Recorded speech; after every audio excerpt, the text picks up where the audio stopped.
technology suddenly became a very big part of music creation, and it has enabled and empowered a lot of people to start making musical content at home.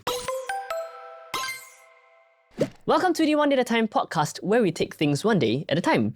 Today in the studio, we have Yeegn Lougn from City Music. Hi, JJ. Hey, Yeegn Lougn, thank you for coming to the studio. It's an absolute pleasure and honor to be here. Awesome, Look at this amazing setup. Whoa. Thank you so much. Thank you so much. You're too kind. Let's start with an introduction about yourself and City Music. All right, sure. Hi, I'm Yeegn Lougn. I'm the sales director of City Music. We are in the business of retail, wholesale, e-commerce, of musical instruments, professional audio, lighting, video solutions. And we cover Singapore and Malaysia, and we have been around since 1968. Okay, so as I understand, right, Yeegn Lougn, like City Music is actually a family business. Yes. Right, which started by your father. That's right. Right, Yes. and then your father then passed on to you and your brother, Yes, and now that's you're right. running the show lah. Right, so I think there are a lot of businesses in Singapore that started, in the 50s, 60s, 70s, and I hear that a lot of the older business owners that want to retire, they cannot retire because the kids don't want to take over, because the new world is a bit more exciting, right? With all the technology, AI, engineering, tech, that can kind of make you a lot more money in a very practical sense. So why did you choose to take over such a very niche business from your father? All right. That's a very good question that I get asked a lot. Yes, we are the second generation. Maybe we can date back a little bit where we started. My father started off City Music as a very traditional acoustic piano small business in 1960 and in the 70s. So that's where we, as a very small, humble store, we were just dealing with acoustic piano. So at that time, it was piano was actually a very interesting industry then. It was considered a boom era because for families to have a piano at home during the 70s and 80s is almost like a status symbol, right? And all the parents would love to send their children to learn about an instrument, take exam, have their certificate. I passed grade 5, grade 8, and so on, I can show off to my parents, So that's but things started to change as my father went into the electric organ business in the 70s. And then after that, we went into more of the digital technology of musical instruments or electronic music instruments. And that's where we have keyboards, synthesizers, guitar effects, processors, home recording equipment. So everything became a lot more exciting. And that was in the era of, if you think about in the 90s and 2000 onwards, that's where technology suddenly became a very big part of music creation, music production, and it has enabled and empowered a lot of people to start making. Or people like you, for you, you're a musician yourself. You do a lot of nice, amazing creation too, and it has empowered a lot of us to be able to make products, make musical content at home. Some of them are so good enough to even just go up and release already. Yeah. So that's where the whole industry became a lot more interesting and exciting. And for me, because I grew up practically in this environment, Right. My school holidays, I would be like, come and help out. So Right. Carry piano. I will be carry pianos. Yeah. Carry piano, working on the warehouse, working on the sales floor, working out and try to do a bit of everything, marketing, a bit of sales, a bit of whatever. Try to maybe say, is there anything we can change here? Okay, we'll work on small little plans. So it was until I graduated in 2000, early 2000. And that's where I did not want to initially go into the family business because I want to have experience of, working in other fields before I come back. But there was a time whereby we were just came out of the financial crisis, Asian financial crisis, 97, 98. And that's where, when times are good, everything is just like in a bull market, everything is just good. When economic downturn comes in and hit us, that's where a lot of things starts to surface, things that are being swept underneath the carpet. It's like, oh, okay. So it came a time that whereby I was sort of needed. So, you know, my father came to me, hey, you're looking for a job outside, and you know, here I need someone to come in and you know, just do a bit of restructuring. Come in. He said, okay, I'll come in. And from 2000 to today, I've been here since then, 24 years. 24 years. But I would also say why I can survive 24 years.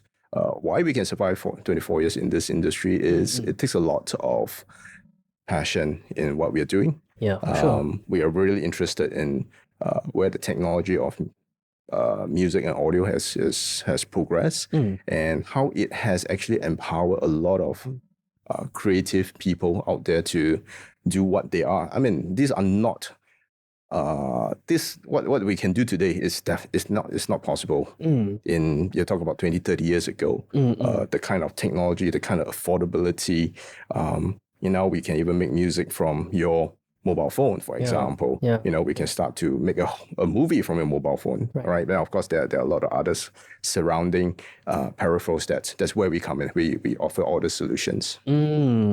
So at the end of the day, it's still kind of because you grew up in that environment, you kind of develop a passion for this business, and then an opportunity just kind of called at the right time, and you kind of slowly take over your dad's thing, right? Is there like any resistance from, because people who start businesses, right? I'm sure when your father started the business, it was, you know, like very tough at that time also, right? And a lot of the older business owners have an idea of how certain businesses should be run, right? So I think a lot of the challenges of like second gen business owners is that the first business owner and the second gen business owner maybe cannot really agree on where the business should go. Do you have any like challenges like that also with your dad, like discussing on like how it should move forward? Definitely there will be disputes, but at the end of the day, it's all about whatever we are going to argue. We are still all in the same direction of pushing the future, pushing forward. So, but I'm very thankful actually that my father, Willie Ho, he has been very, very open. He would actually want to listen what we have to put up. And he actually does allow us a certain error, a certain margin of error for us to make so that we can learn from mistakes. All right. As long as it's still within a reasonable domain that, you know, okay, if there's mistakes to be made and learn, we can learn from there. Of course, it's not going to be, you know, to cross the threshold, then of course you will put a break to it. So far we have been pretty, I mean, we made a lot of mistakes for sure. We made some good decisions. We made a lot of bad decisions. But I think what we learned along the years is like what Elon Musk said, you know, it's all about, we all make so much mistakes. We just try to be less wrong. Yeah, that's true. And it's not easy, right? So we still continue we are still learning till today. Yeah, that's great, because I think, like you said, at the end of the day, like you have the same goal. Maybe your ideologies are, your methodology is slightly different, but you still have the same goal of furthering the brand and the business, you know, and everything. I think, you know, kind of like what you said, because of technology, the industry has kind of changed a little bit, right? These days, there are a lot of people that people like to call prosumers, right? Like it's different from last time when people buy a guitar or like a piano. It's a bit more of a hobby lah. No parent actually expect their kid to become a professional musician, sort of like, right, at that time. But these days, right, there are actually a lot of prosumers, right, that even overseas, we can see that some people, they start recording in their room with a 80-20-20 microphone, then suddenly, Grammy Award, you know, and more and more people in this area, Singapore and our surrounding neighboring countries, also start to become a little bit more of the prosumer type of thing. Would you say that prosumers, like semi-professional musicians and creative people, make up the bulk of your clientele these days? It has always been in that sense. Like even the brands that we're representing, we're distributing, they would, or you know, people are always very intrigued of our industry because, as you mentioned, we are in a very niche, very specialized, very small industry, and very special. It's just very special, and we always get this question: oh, so who are your clients? who are your clients? Yeah. Are they professional musicians?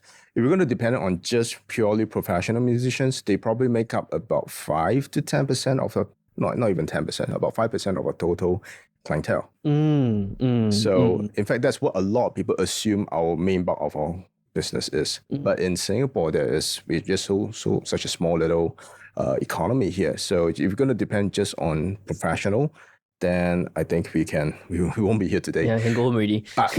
But because music is it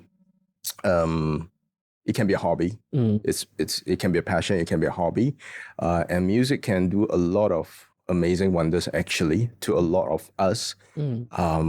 So I would say we have a big part of our clientele who are just passionate hobbyists. And then when you mentioned the word prosumers, yes, that is something that has evolved in the past 15 years or so, whereby, yes, the hobbyist wants to be appeared as, they're very passionate. They research, they really know what they're doing. And they do have a certain a certain flair to actually express and share what they know. So that has become suddenly a very important segment for us, for the brands that they need prosumers because that's also a very big chunk. But also let me draw another analogy. For example, if we're going to take the professional brands that we have, let's say this professional brand here of this microphone here, they are professional. If they're going to approach and engage the consumer, all right, so the professional market size probably is like that. The consumer is like that, okay? But if you also have looked into it, there are also big consumer giant brands also want to come into our tiny little professional market. So there's this overlapping of professional and consumer. Why we want to go into the consumer market, obviously market size. Why do the big giant want to come into a tiny market? Because they need this prestige of this recognition as it is professional. So I think that's where a prosumer kind of a profile of these users came out, and it has become a very good reference point for both sides of the market. Yeah, absolutely. I mean, I particularly noticed in the past like 5+ years, a lot of the very high-end pro brands have started to create products for the more consumer type market. That's right. Right? Like with your SSL2 Plus type of interfaces, which is by no means any like low quality shit as interfaces. Like in fact, like very, very good quality. Very. But SSL is a bit of a prestigious brand. Like in the past, not everybody can get their hands on an SSL. But now everybody can. Just a couple $100, you get a SSL, and and even Universal Audio came out with a little bit more of an entry level type interface, right? Which is like by no means entry level at all. It's still Universal Audio quality. Some audiophiles will disagree, of course, but it's still very, very good. That's right. Right. So like this growing and like you said, some consumer brands that has always serviced consumers are moving into a little bit of the pro market, having a bit of high-end stuff. So we live in a little bit of a relatively confusing market where everything is changing all the time. Very fast. And with like the AI boom in the past 1 or 2 years, then like wow, the hardware gotta catch up, things like that. Which brings me to the next thing I'm quite curious about, which is that no matter how we frame it, and the fact that like you are inventing, going into e-commerce and things like that, it's still at the end of the day a brick and mortar business right? And brick and mortar business, as most business owners know, is one of the toughest business, because you have to rent a space. Rental is expensive in Singapore. You got a lot of stock. Stock need more space, which means more money. Then you got to buy the stock, right? And you got to sell the stock. Marketing, branding, it's a very tough business, brick and mortar, right? So I'm actually quite curious to know your opinion that what do you think, right? City Music can actually survive until today, where a lot of other brick and mortar businesses have actually closed down because it's just too demanding. The rental, the manpower, the marketing costs, What do you think like your customers love about you that until today you are still here and thriving? All right, I think that's a very good question, which I have a lot to unpack. Okay. All right. I did mention passion. Of course, passion can't feed you, obviously. Yes, yes. Okay, but I guess it's all about evolving. We need to evolve, and we in COVID was actually a very good wake up call for a lot of us. It has killed a lot of businesses, Yeah. but of course, many businesses like us, we survive. So how did we even survive COVID, where we had to lock down for 2 to 3 months? That's almost 1/4 of a business calendar year. It's fortunately we had e-commerce.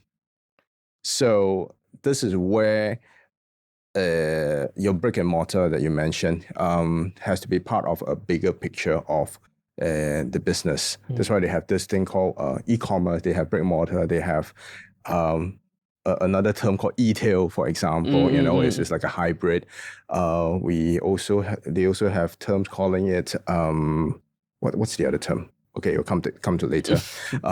So what we realized, okay, and it was also another interesting story during COVID, and besides the essential items of your toilet paper, you know, this came out in newspaper. City Music, we were probably the only supplier that had so many USB microphones. Right. So you can imagine at the time it became an essential item. Correct. It's very interesting because USB microphones at that prior to COVID was, you know, trying to sell to a content creator, sell to a, you know, people who are doing your business comms. It's like, I don't know what's that. I don't need that, right? Yeah. And when we had to place our orders with our manufacturers, there is a minimum order quantity. All right. So we had to order such a huge quantity that it's like it will take us a year to sell off. But which we bit the bullet, we brought it in, and COVID came, and suddenly all the other brands didn't have stock because at that time they're also facing with production shortages. And here we are, we have so much USB microphones, and it's, of course, we did not survive just because of USB microphones. It's just that we had it, and it became an interesting piece. And that's where we realized, okay, we had e-commerce, fortunately, because we can apply change of use so that we can still provide all the essential supplies that people need from work from home, right? From cameras to microphones to boom arms and the stuff. So that's how we actually survive. But also at the same time, my sales team were being, that's where we actually started into live streaming. Because my sales team, where they're so used to on the sales floor trying to engage walking customers or people who make appointment to consult us, suddenly cannot do that for the next 3 months or so.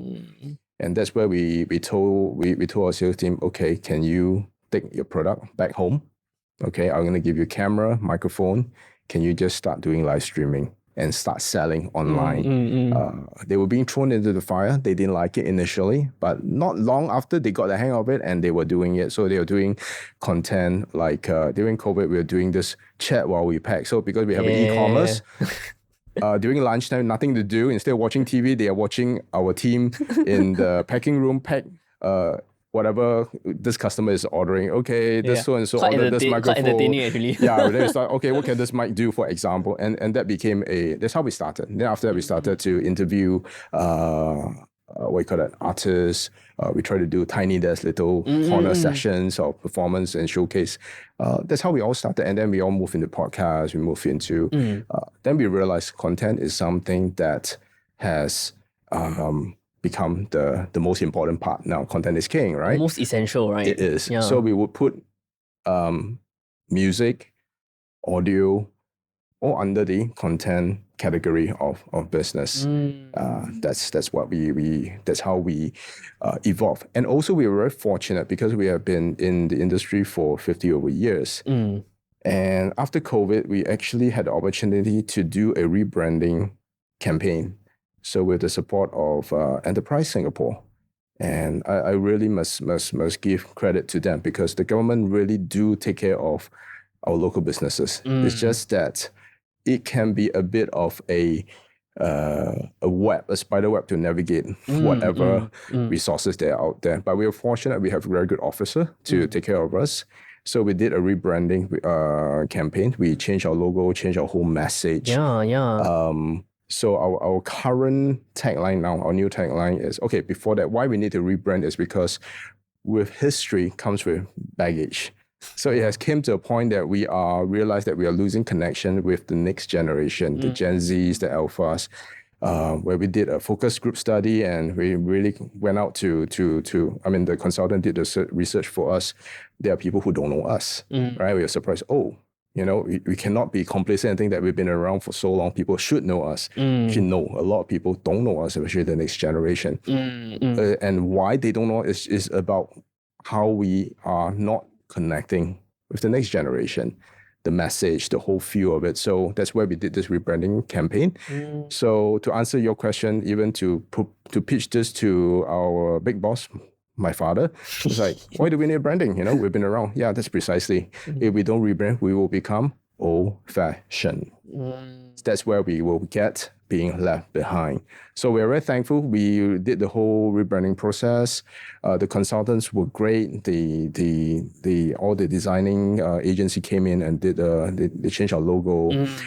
We changed our tagline. Our tagline now is called "We Inspire Dreams." And after all this research, we did back and said, yeah, that was actually what we have been doing all this while. When we say we inspire dreams, we are basically empowering the creative possibility and opportunities of our clients and our friends out there.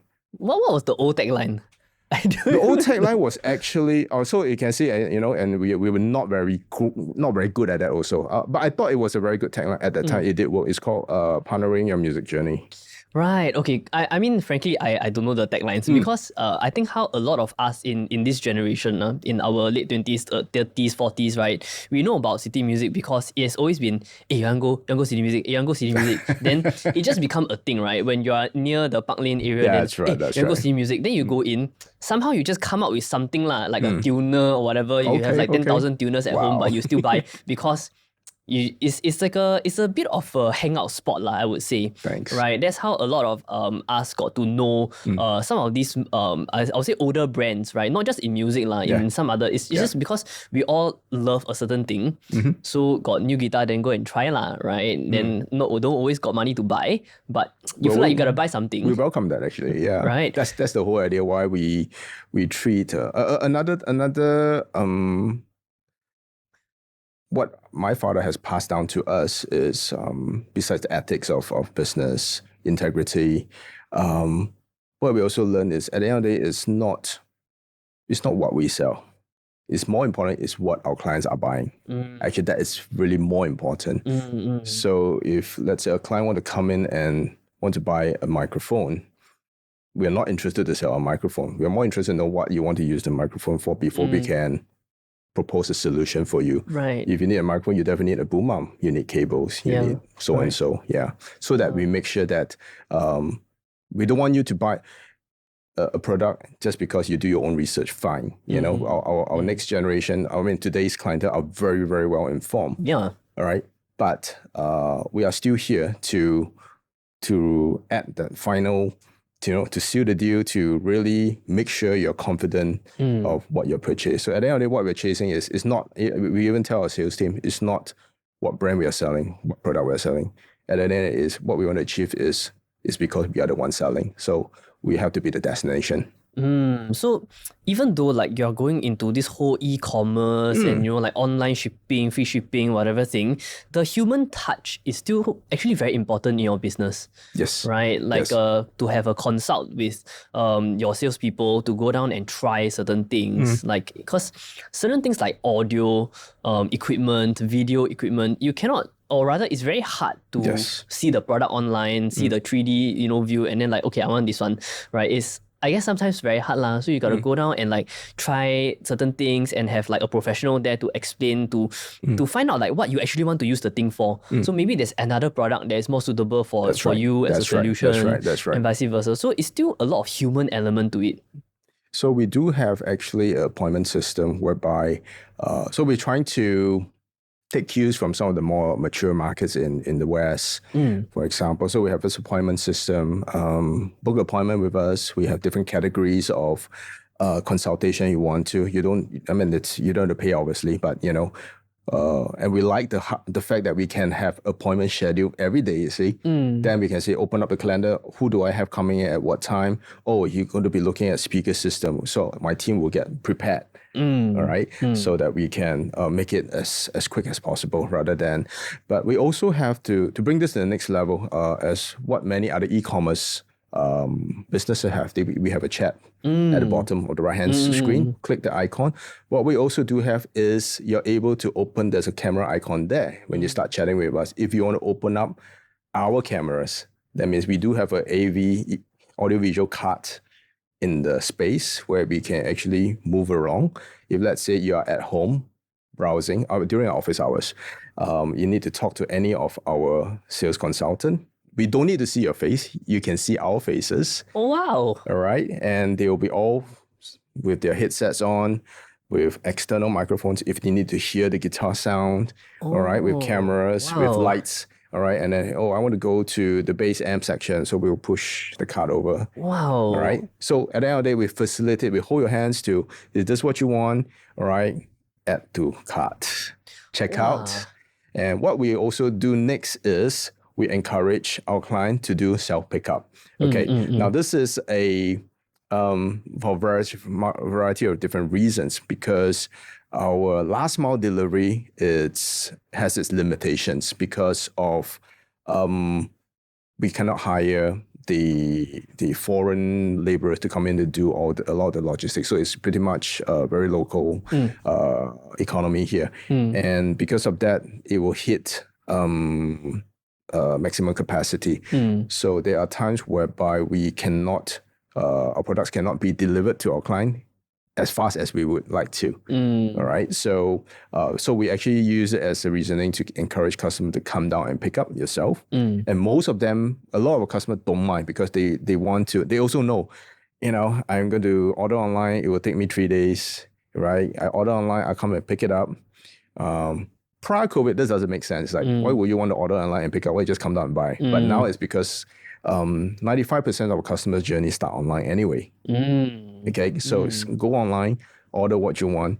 If you can come and pick up yourself, our team will be there to assist you further. There could be other things that you may need to pick up along the way when you're down here, or just in case you need to clarify further things. I just bought this amazing keyboard. And I saw reviews, but how am I going to use it? Right. So, our team is here to guide. Right. Yeah. And if you buy online, when you go down, you can be sure that you're going to pick up something. You don't need to worry that it's out of stock. That's right. Which is, like last time, you never know one, because you go into the store and the guy tells you it's out of stock, means it's out of stock. Now you got to wait another 3 weeks, but you already made your journey down. Right. So, I didn't know about this AV cut push cart thing. Is I think it we very need to new? market. We're going to market a bit more. It's quite new lah. It's quite new, and also it takes a while for our local audience to be like, this is something new. It's like yeah. It's very personalized service. It is. Yes. Right.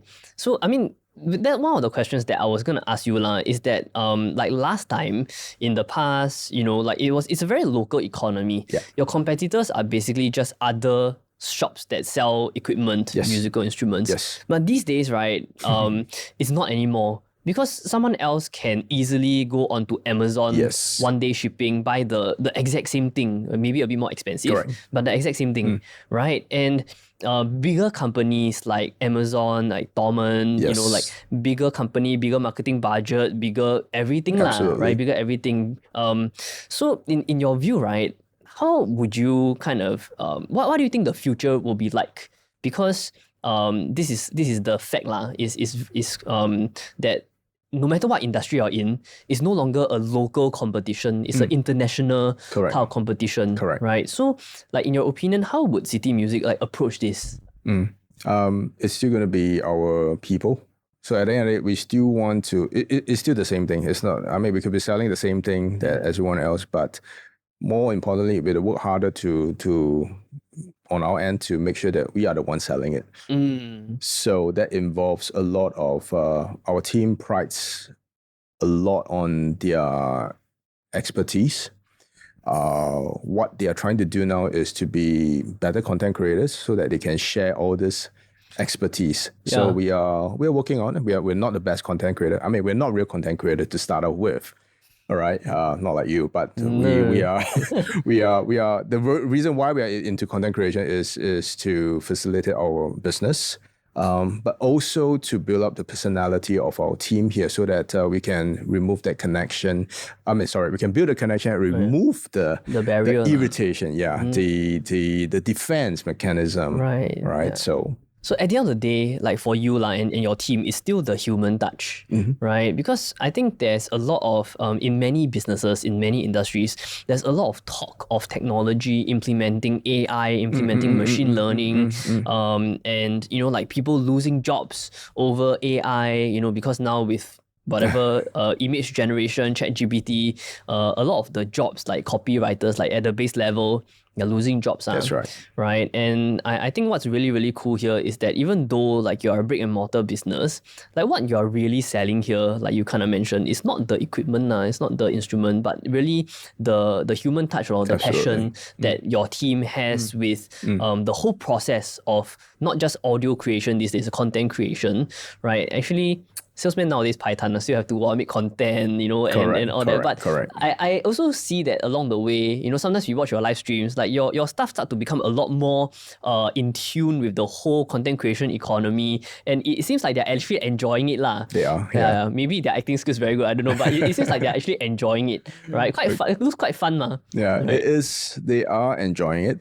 I guess it's a totally different experience rather than doing a sales pitch in person. And we still have a lot to learn from. For example, I'll just share, I just came back from China, Chongqing. I see how the guys live stream over there. It's really another level, right? Yeah. And a lot of things for us to learn there. But they are enjoying my team. And right now is they need to continue to sharpen to make it a bit more okay, because we also realize to be a live seller is very different from sales pitch. Different skill set, no? Correct. Because you need to keep talking. You need to watch your responses, your chats, and it's very different. And you could sell for 2 hours, 3 hours. It's you need to really tweak your mind. Your mind frame is to be very different. It's quite demanding. I would say the good live sellers out there, the good live TikTok sellers that do very well. We really respect them because it's not easy to be doing what they're doing. Right. So, but for my team our team is we are not real live sellers in that sense, but we can share content, we can share information. We have a lot of technical knowledge or expert knowledge that we can really share. So it's more of now we need to decide how are we going to choose what format of content, what kind of layout to actually share this content out there. It can be a live stream, but live stream will only serve a certain purpose. We want to do a YouTube shorts, you want to do a TikTok video, or do you want to do a long YouTube video, instructional video? So all this have to be a lot more thought had to be put out now. I mean, we have learned also, we have done content, we have put so much effort, and then it's like, where are the views, and then and here we have someone doing a nonsensical piece of content, and it's like it hit the roof. That's just how it is, man. Yeah. So at the end of the day, it really sounds like even with all the technical knowledge, that's not really why people come lah. Is that throughout the sharing of the technical knowledge, like the energy and the passion just gets transferred over to the customer, get the customer a bit excited, because I mean, truth be told, people rarely buy these things because they need it lah. It's always because you kind of want it upgrades your setup a little bit more. You don't need to buy an expensive boom arm. You just anyhow go Carousel $5 also can find a usable crappy one. But people always want a little bit better quality of the experience, and that's where like a shop like City Music, the passion of yourself and your staff kind of gets transferred over to the consumer when the conversation is going on, right? And that is like the true value of having this setup lah, right? Because I mean, I guess when you go online and buy something that ships from China or the US, you don't really have this lah. You're just buying the most basic thing that you need, and when the thing comes, you don't even know how to set it up sometimes because maybe it's your first time buying a USB mic, right? And nowadays, like even a very basic product like USB mic got a lot of little bells and whistles. Like last time, you cannot adjust the gain, right? But these days, like you can, right? Yes, compressor, onboard compressor, some mute right? button and all sorts of things. Yes. Yeah, it's just freaking crazy, man. So, like, what is your vision for City Music in the next like 5 to 10 years? Like, where do you hope to go? I think for what we are already now, as we call our new space called City Music 3.0, Y 3.0 is our third physical home. It's our third e-commerce home also. But this is a new space. We didn't call it a shop. It's not a shop anymore. It's a space whereby we create content. We have a lot of collaborations of various partners. Can be partner like you, for example. We could be working something later on, right? We do have partners of other brands. For example, we're going to do an event with Shure into it next Saturday, actually. Nice. All right, with one of our top streamer, Supercat K. Nice. All right. And because she's working with Shure and we are working with Shure, let's do an event at our space. So we do a lot of this kind of collaborative activities where we actually connect the dots between brands and the consumers. Yeah. We also connect the dots between brands among brands too. For example, an audio brand wants to connect with a lighting brand, for example. Because that's part of the total solution, right? That's why we call it music, audio, video, lights. We can connect the dots between the brands and the user. The users can connect the dots among the users because that's where we build community. Right. Right. And we also have been able to empower brands when they are looking out for new ambassadors because we are, as you know us, we're already quite closely connected with a lot of users out there. Right. And brands usually, we also distribute brands. We also have the challenge of finding the right ambassadors. It's all about, just like marriage, finding the right fit. Yeah. A lot of artists, everyone wants to have 3 years. Yeah. Let's face it, all right? Yeah. But it has to be a two-way communication. For sure. So there are brands that are also face good outcome and also sometimes not as favorable. Products get sponsored out, but it's a one-way traffic rather than a two-way. Yeah. So we do have a good successfully pair a lot of artists and brands. So if let's say so-and-so brand want to look for this artist, and I have asked, don't get us wrong, we are not managing these artists. Right. They are our very extended, but very close friends of ours, artists. And so, okay, so brand A, I have this artist here.